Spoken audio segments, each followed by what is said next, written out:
Okay, so here's our punch mounting bracket. I'm going to show you the installation. So first screw it down to your workbench.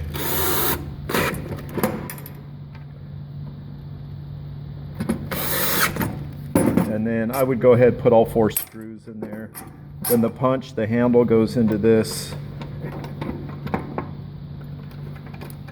And the handle we want to tighten very tight.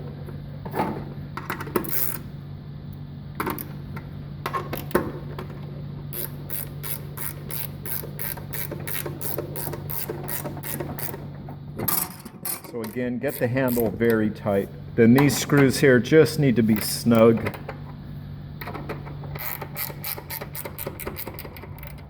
Just so it's not loose. And then you can use it without any kind of leverage.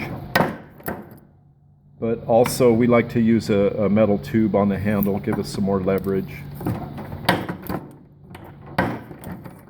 And that's how it works.